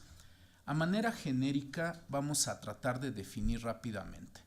La microempresa es una persona que trabaja por cuenta propia. Cuando oigan microempresas en la televisión, en el radio, se están refiriendo a personas que tienen actividades independientes y no tienen patrones. Cuando hablas de pequeñas empresas, por lo general ese trabajo se hace extensivo a la unidad familiar. Esa persona y su familia tienen un taller o una pequeña fábrica donde están desarrollando esa mediación económica. Mediana empresa, ya empiezas a hablar de una estructura. Ahí sí ya puedes hablar de una persona que a lo mejor utiliza el trabajo de otras y ya estarías hablando de un grupo de trabajadores de alrededor de 20 a 50 personas. Ahí empieza lo que son los regímenes corporativos. Cuando trabajas por tu cuenta o de manera familiar o entre amigos, pues es muy fácil organizarte. Cuando necesitas el trabajo de otros para desarrollar actividades económicas, es cuando empiezas a requerir una estructura jurídica. Y ahí es cuando se empiezan a dar las sociedades más básicas. La sociedad anónima, la asociación civil, la sociedad civil, etc. Les quiero comentar que un régimen corporativo, porque a veces no hagan más que ver los productos que consumen día con día, y van a ver que dice ahí empresa tal SADCB, empresa tal SAB, empresa tal SDRL. Todas esas son formas jurídicas y responden a la manera en que se quiere organizar la empresa jurídicamente y a veces la forma en que va a actuar en el mercado. A eso responde un régimen corporativo. Grande empresa, ya estás hablando de empresas de más de 50 empleados con presencia nacional. Y cuando hablas de macroempresas, pues hablas de empresas con operaciones internacionales. Claro que estas divisiones no son tajantes. Puede haber empresas de pocos empleados que tengan una gran presencia. No sé, se me ocurre Cooperativa Pascual. No son tantos empleados, pero al menos en la zona México Centro tienen buena presencia. Bueno, esto nos va a llevar a que si la empresa la concebimos como una unidad económica, pues vamos a aterrizar todo esto en cuestiones financieras. La siguiente pregunta sería, siendo la empresa una unidad económica, ¿cómo es que opera? Y aquí vamos a ver, dice, primero que nada, las economías de una forma muy simplista podemos dividirlas en dos bloques. Economías dirigidas, donde el Estado, como ahí se menciona, lleva la rectoría de la economía, y hemos escuchado de lugares o países donde incluso hasta el Estado, el gobierno, es el responsable de decidir las carreras que los jóvenes van a ejercer. no hay una libertad en que ellos puedan decidir a qué se van a dedicar y cómo hacerlo.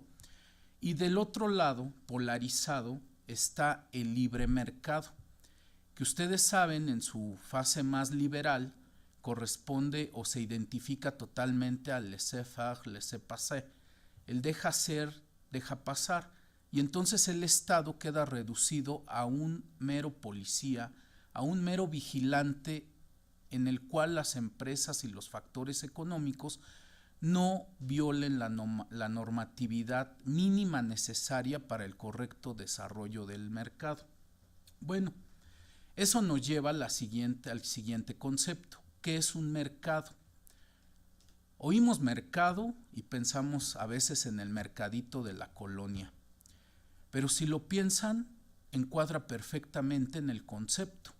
Un mercado económicamente es el lugar donde concurren la oferta y la demanda. ¿De qué?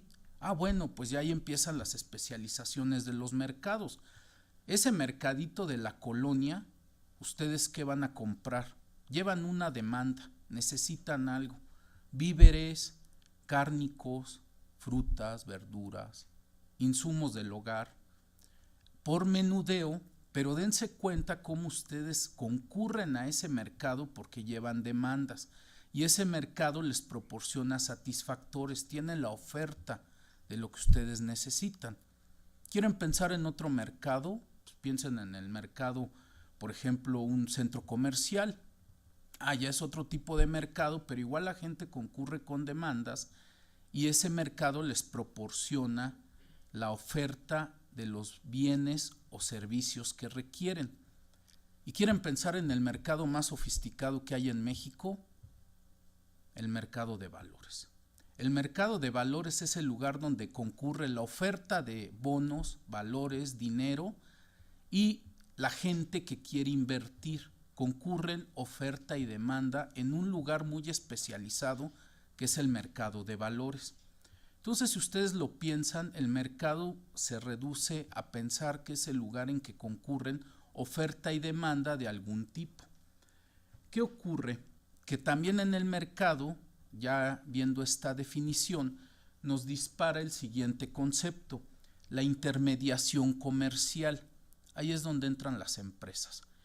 En una cadena de consumo, las dos partes en extremo van a ser el productor, el que produce, por ejemplo, un campesino produce una naranja, y el consumidor. Piensen en ustedes cuando se hacen su jugo de naranja.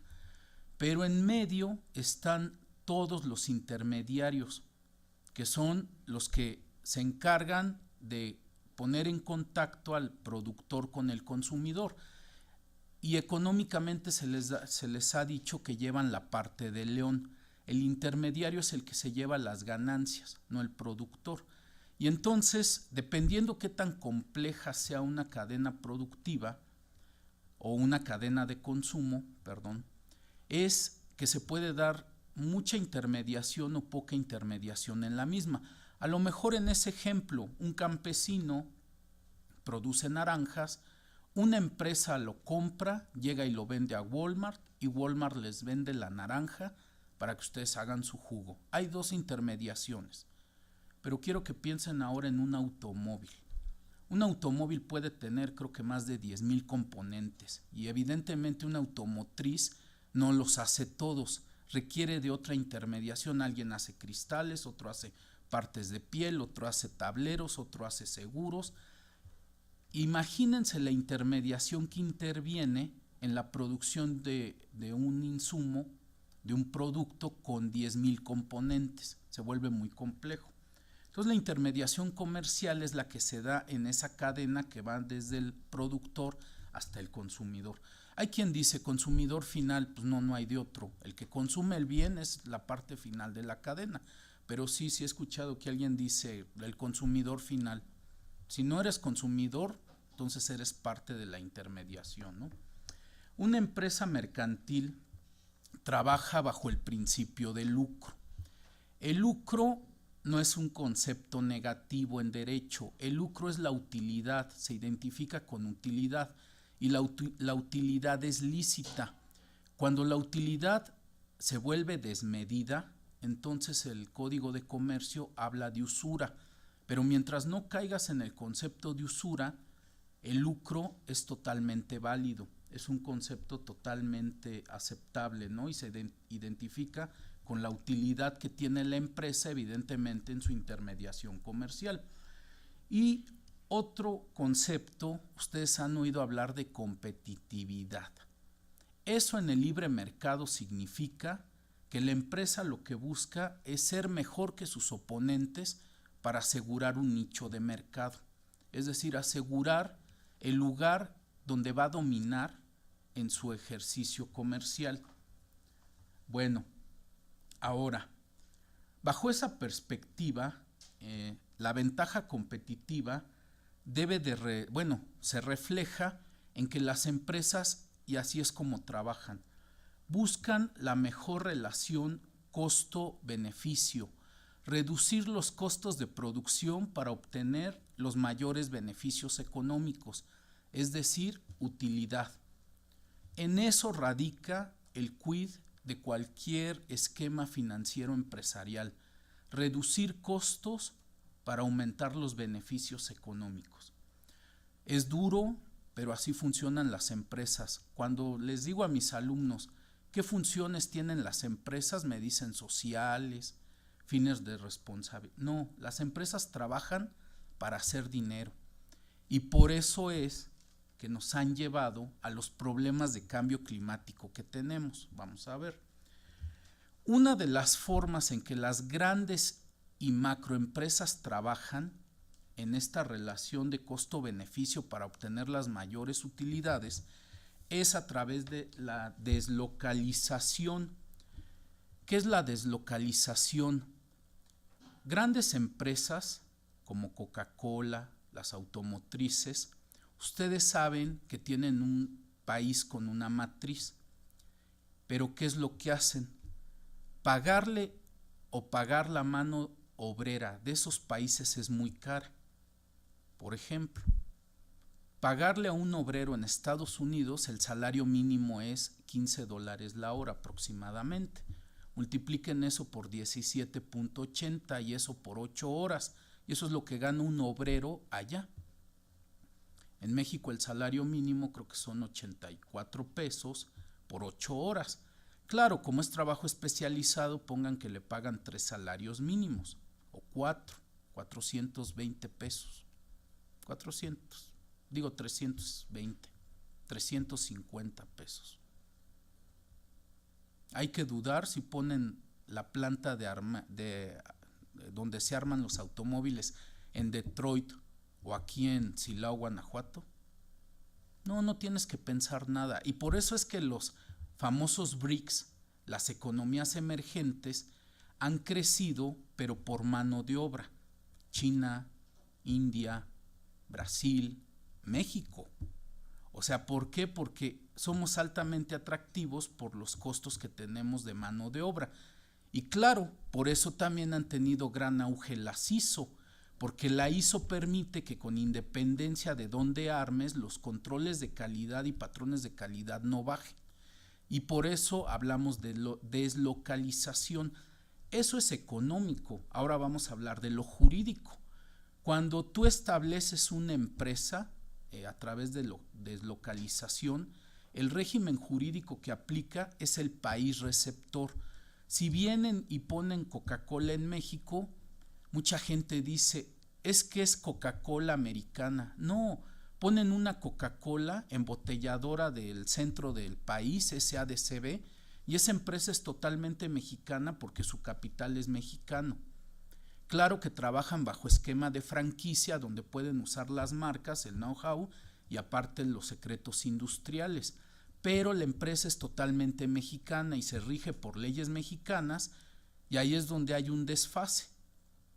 Los países desarrollados tienen normas ambientales y aterrizándolo en cambio climático, tienen políticas a lo mejor más estrictas que aquellas de los países receptores. Entonces muchas veces dicen, ¿por qué es que SEAT no se sujeta a las normatividades de emisiones europeas? Pues porque SEAT de México no es española, SEAT de México es mexicana. ¿Sí me explico? Bueno, el mapita, que obviamente es lo que yo les comentaba, bueno, no tengo dónde apuntar, pero los países lo que buscan es estudiar qué país les va a proporcionar, primero, reducir costos, y eso se identifica en mano de obra o externalidades muchas veces ambientales, donde es más fácil tener tu unidad de extracción o donde hay mejor recurso para después exportarlo. Bueno, una regla que parece contradictoria en economía empresarial, ¿bajar los precios aumenta las ganancias? Sí, porque las utilidades pueden aumentarse reduciendo los precios que llevan a un alto volumen de ventas. Eso se llama utilidad marginal.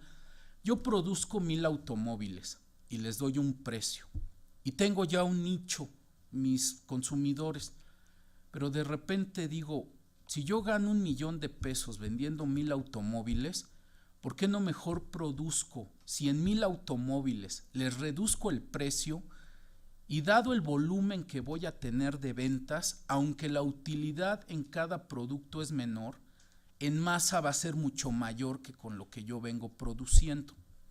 ¿Sí queda claro? ¿Cuál es el efecto? Pues evidentemente una externalidad ambiental.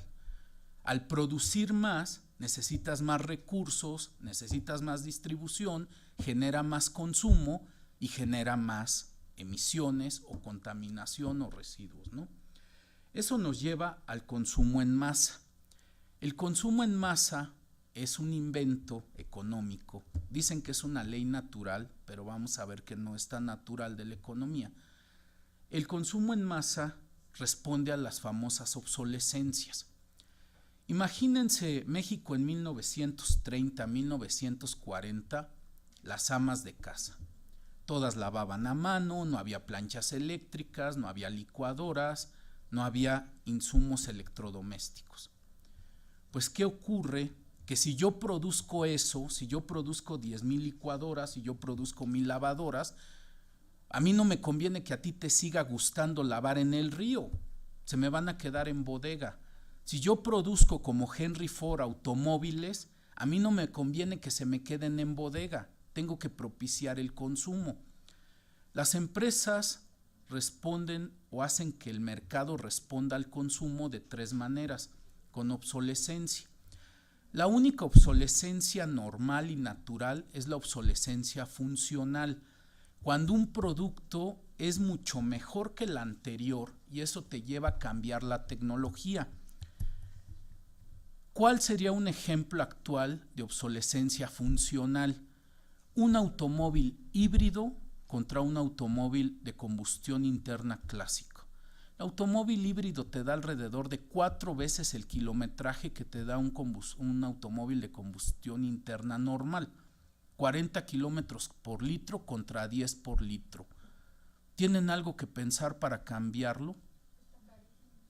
Bueno, hay ciertos sectores, no voy a decir marcas porque va a parecer comercial, pero hay una japonesa que sacó un automóvil que es híbrido y ya no es tan caro y por eso es el que más hay en las calles de México. Pero bueno, son en lo que empiezan a trabajar, pero funcionalmente tú dices, ese coche se va a pagar con la pura gasolina que me voy a ahorrar a la larga, a un plazo de 4 o 5 años. Bueno, pero salvo esa obsolescencia, que es la que denominaríamos natural, empieza a haber 2 que son artificiales, la obsolescencia programada. Se hacen estudios en ingeniería para saber cuánto debe de durar un producto para que el consumidor no se sienta defraudado, pero tampoco que dure eternamente, porque entonces después, ¿qué vendo? El primer ejemplo se dio en los 50s en las bombillas eléctricas. No sé si alguien de ustedes escuchó que hace como 6 meses en Londres, Inglaterra, le celebraron a una bombilla eléctrica su cumpleaños número 100 de estar prendida. Pero tampoco es de extrañarse, porque cuando sacan la noticia uno ve el foco, parece de estos focos que retomaron los famosos, se están vendiendo de nuevo como ornamentales en tiendas departamentales, pero lo que quiero que vean es el fistol que tienen de incandescencia. Es gruesísimo, creo que mide casi medio centímetro. Pues eso nunca se va a fundir. Se va a quemar el foco, va a incendiarse algún día, pero como tal no se va a romper el fistol, el filamento que tiene, que es lo que ilumina. Se dieron cuenta que si tú vendes focos que duren 100 años, ¿qué vas a vender en 10 años cuando satures el mercado con tus focos? Y empiezan a estudiar y se dan cuenta que el periodo de vida de un foco que no defraude al consumidor, pero que no quiebra a la compañía, son 1000 horas. Y si se dan cuenta es lo que dura más o menos un foco. Y a partir de ahí, obsolescencia programada en aparatos electrónicos, 3 años, automóviles, 100,000 kilómetros, ropa, 1 año aproximadamente. Y no sé, lo último, teléfonos celulares. Ustedes sienten a veces, más los jóvenes, que si un celular tiene 1 año y medio ya no sirve. Les digo a mis alumnos, oye, salió el iPhone 7S X4 18, ¿no? ¿Qué hace? Tiene un píxel más, tiene una lucecita verde, mira, y por eso pagaste 17,000 pesos, ¿no? Bueno, iPhone tuvo un juicio en Estados Unidos porque un consumidor se dio cuenta que la pila se calentaba adrede. Demandó y ganó. Class action, acción colectiva. ¿Por qué? Porque se dan cuenta que hay obsolescencia programada. Pero ahora otra. Digo, no es un curso ordinario. Si fueran mis alumnos les dejaría una tarea y se las voy a dejar. Hoy van a llegar a ver la tele, pero no van a ver canal cerrado, ni de paga. Van a ver la abierta, lo que ustedes quieran. Y no se van a fijar en el programa, se van a fijar en los comerciales. Les van a poner atención, ahora va a ser al revés. Y se van a dar cuenta que los comerciales les van a decir que su vida es un asco. Eso es lo que te dicen los comerciales. ¿Te acuerdas cuando tenías 20? Pero no hay problema, mira esta cremita, te ayuda. No, nadie te respeta, ve el coche que traes. Pero si compras este coche, olvídate. No, pues es que no asciendes en tu trabajo porque no hablas inglés. No, es que todos son peros, pero al final del día lo grandioso es que tienen la solución para arreglarte la vida. Y curiosamente es comprando o adquiriendo un servicio. Véanlo, eso es la obsolescencia percibida. Y el ejemplo típico es la moda. La moda es el ejemplo clásico de la obsolescencia percibida. Tu ropa sirve, es funcional, te cubre del frío, del sol, del polvo. Pero como no es del corte de traje inglés, o el traje ya no es cruzado, o la tela no es la que se está usando, lo tienes que cambiar, porque la presión social te lleva a que lo cambies. Bueno, eso nos lleva al tema de las externalidades, que son las consecuencias de las decisiones económicas tomadas por empresas o consumidores que repercuten en terceros en la operación. La externalidad puede ser buena, por ejemplo, cuando pones, qué sé yo, un centro comercial en una zona un poco ríspida de la ciudad, Santa Fe o Nezahualcóyotl. ¿Qué ocurrió?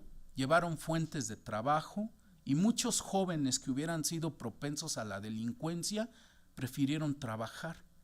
Y entonces se ve que empieza a haber un cierto saneamiento de esas zonas gracias a esas fuentes de trabajo.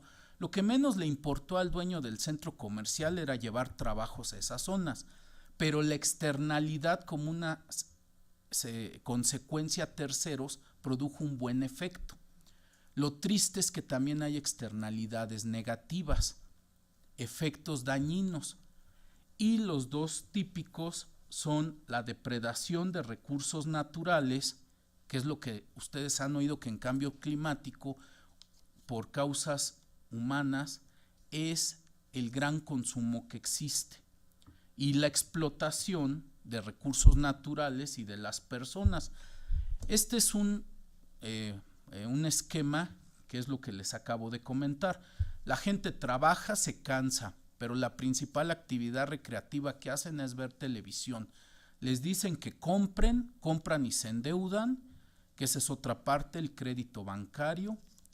Y ya que se endeudan, tienen que seguir trabajando para pagar. siguen viendo tele y siguen consumiendo. Desarrollo sustentable, ya saben que tiene 3 vertientes: económico, ambiental y social. Y me gustaría hablar de otras cosas, pero ¿qué tiene que hacer la empresa para romper con estas malas economías, con esta economía lineal que está depredando el planeta y está pues causando daños sociales a muchos países? Cambiar de la economía lineal a la economía circular. Eso significa actualmente que un producto se explota, se utiliza y después se vuelve basura, se vuelven residuos. En la economía circular lo que busca hacer es que los residuos de producción se reutilicen, pero también el producto, ya que ha tenido una vida, ya que dejó de tener su vida útil, se reutilizan sus componentes para volver a crear otros productos. Bueno, actualmente las empresas deben de incluir la variable ambiental y la variable ahora de cambio climático en sus modelos de negocios. Debe de propiciarse la inversión fija en las empresas en energías verdes. ¿Qué es la la inversión fija? Lo que son las cuestiones físicas. Por ejemplo, propiciar los paneles solares, propiciar los sistemas de reciclamiento de agua, de papel, todo eso sería fijo. Pero también y subsidiariamente propiciar la inversión bursátil. Van a decir, ¿cuál es la inversión bursátil verde? Los bonos de los que han hablado los doctores. Bonos de carbono, bonos verdes, en Europa bonos blancos, que subsidiariamente nos llevan también al cumplimiento y a propiciar la creación de energías verdes.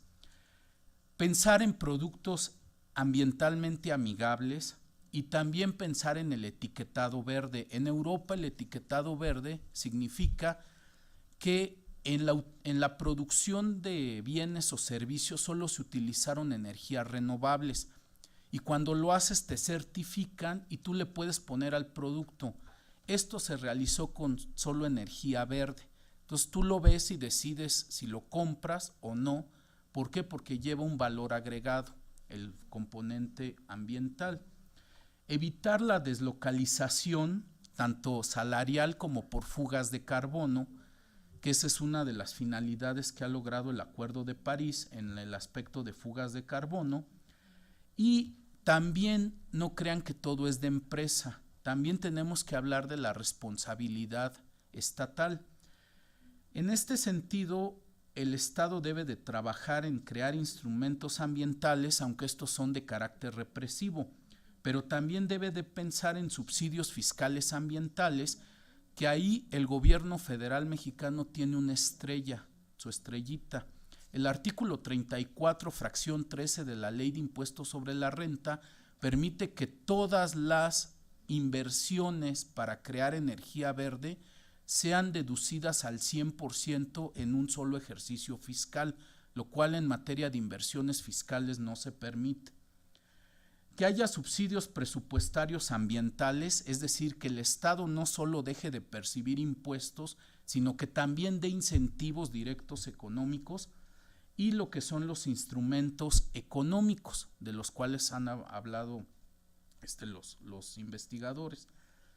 Bueno, en términos generales, también el consumidor debe de buscar el etiquetado verde, debe de reciclar, reusar, debe reducir sus huellas de carbono y algo jurídicamente muy importante, debe ejercitar acciones, debe de demandar tanto a empresas como a gobierno, porque eso va a llevar al perfeccionamiento del sistema jurídico a través de los juicios, para establecer criterios, para establecer normas, cambiarlas o crearlas, y es parte importante de la gobernanza climática. Ahora, para concluir, ¿qué tenemos que hacer con el empresario? Porque las empresas crearon el problema. Las empresas es donde tenemos que pensar de primera mano en solucionarlo. Tenemos que convencerlo que no es más caro. Si ya les dije que la empresa todo es económico, solo les importa lo económico, van a decir que no, pero véanle bien las tripas a la empresa. Hay que llegarles por ese lado y créanme, invertir en energía verde no es más caro. ¿Por qué? Tú al invertir en energía verde, quiero solo que piensen en esto. La energía eléctrica es mucho más cara la industrial que la doméstica, mucho más cara. Piensen en que llegan con una empresa y le dicen, una gran empresa, le dicen, mira, en vez de andar pagando esas cantidades atroces de energía eléctrica, ¿por qué no hacemos un parque eólico pequeño, mediano, que te permita a ti producir tu propia energía? Oye, pero eso es muy caro, y pues tal vez, pero la tecnología va a ir bajando como en todo. Las laptops cuando salieron eran carísimas, los celulares eran carísimos, ahora ya no lo son. Y le vas a decir, lo que tú inviertas en esa inversión física es deducible el propio año, todo al 100%. Les voy a poner un ejemplo. Si ustedes compran un coche normal, no lo pueden deducir sino en 4 años, 25% por año. Un coche. Si tú le dices, lo puedes deducir este año, obvio eso va a reducir el impacto fiscal. ¿Ustedes creen que grandes empresarios tienen museos porque les gusta mucho el arte?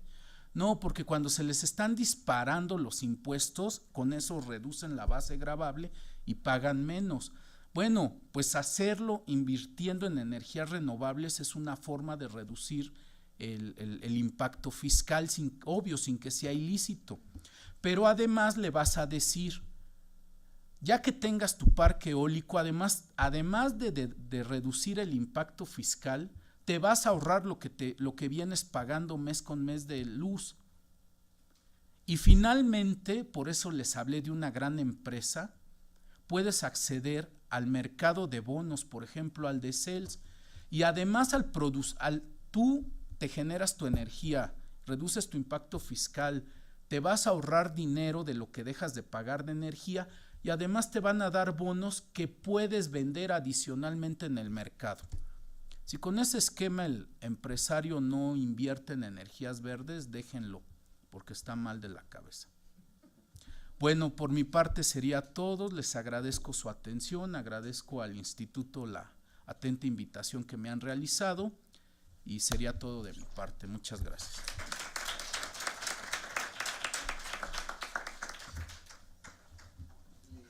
A nuestros ponentes y tenemos un par de preguntas que nos hicieron llegar de parte del público, así que por favor. Bueno, gracias por las preguntas. A ver, aquí hay una pregunta, bueno, son 3, de Albania Arazola. Dice, ¿cómo se miden las emisiones de gases por tipo de gases? Bueno, aquí es comentarte, no sé quién hizo la pregunta, Albania, existen metodologías. Son metodologías que están certificadas, por ejemplo, en materia de la certificación que se hace, por ejemplo, en materia de mecanismo de desarrollo limpio, cuando se entregan los certificados de reducción de emisiones, cuantificar y verificar esas emisiones pasan por metodologías, es algo sumamente técnico, es una fórmula matemática, no sabría explicarte técnicamente cómo funciona, pero están acreditadas, por ejemplo, en este caso, por una autoridad internacional, por la Junta Ejecutiva.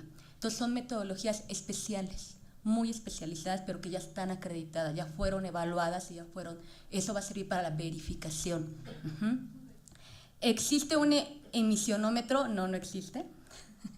¿Quién y cómo se regula la cuantificación de emisiones de gases? Bueno, a ver, te cuento, por ejemplo, en el caso de normativa mexicana, en materia de contaminación atmosférica. En materia de contaminación atmosférica, efectivamente se establecen normas oficiales mexicanas.